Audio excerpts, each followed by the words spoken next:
Mobile ultrasound স্ক্যানারের ব্যবহার কঙ্গোর গণতান্ত্রিক প্রজাতন্ত্রের উত্তর কিভু প্রদেশে মাতৃস্বাস্থ্যে একটি উল্লেখযোগ্য পরিবর্তন এনেছে।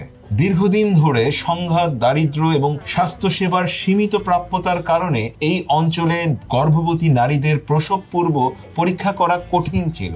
বিশেষ করে প্রচলিত আল্ট্রাসাউন্ড যন্ত্রের উচ্চ মূল্য এবং সেগুলো পরিচালনার জন্য বিশেষ অবকাঠামোর প্রয়োজন হওয়ায় অধিকাংশ নারী এসব সেবা থেকে বঞ্চিত ছিলেন। তবে একটি পোর্টেবল ডিভাইস যা কেবল একটি স্মার্টফোনের সঙ্গে সংযুক্ত করেই ব্যবহার করা যায়, এসব চ্যালেঞ্জকে অনেকটাই সহজ করে তুলেছে। গোমা শহরে ধারণ করা ভিডিও চিত্রে দেখা যায় লুবাঙ্গো স্বাস্থ্য কেন্দ্রের কর্মীরা এমন একটি পোর্টেবল যন্ত্র ব্যবহার করে গর্ভবতী এক নারীর আল্ট্রাসাউন্ড পরীক্ষা করছেন। গর্ভবতী মা কাবু উইভেন জানান, এই সেবা তাদের জন্য আশীর্বাদের মতো। আগে $10 আল্ট্রাসাউন্ড পরীক্ষা করানোর সামর্থ্য অনেকেরই ছিল না, কিন্তু এখন তারা বিনামূল্যে এই সেবা পাচ্ছেন। তিনি আরো বলেন, তার শিশুর অবস্থান, আকৃতি এবং বিকাশ নিজের চোখে দেখতে পেরেছেন। এটাই তার জন্য সবচেয়ে বড় আনন্দ।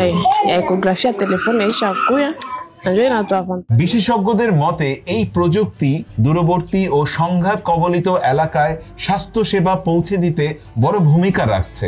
ইউএনএফপি এর যৌন ও প্রজনন স্বাস্থ্য বিশেষজ্ঞ সোলাঞ্জ এন্ডানে উল্লেখ করেন, এখনো মাত্র 16% গর্ভবতী নারী আল্ট্রাসাউন্ড সহ প্রসব পূর্ব পরীক্ষা করতে পেরেছেন।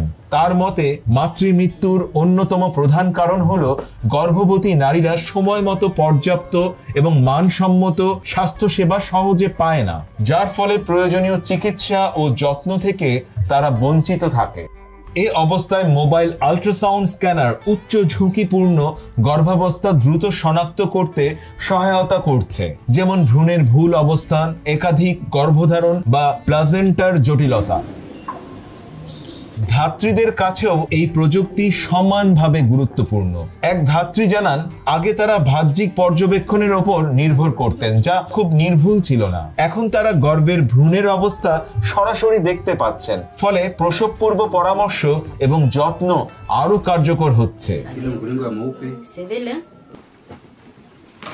ইউএনএফপি এর সহযোগিতায় প্রদেশ জুড়ে এই মোবাইল আল্ট্রাসাউন্ড স্ক্যানারের ব্যবহার বিস্তৃত হচ্ছে, যা মাতৃস্বাস্থ্যের উন্নয়নে এক নতুন সম্ভাবনার দরজা খুলে দিয়েছে।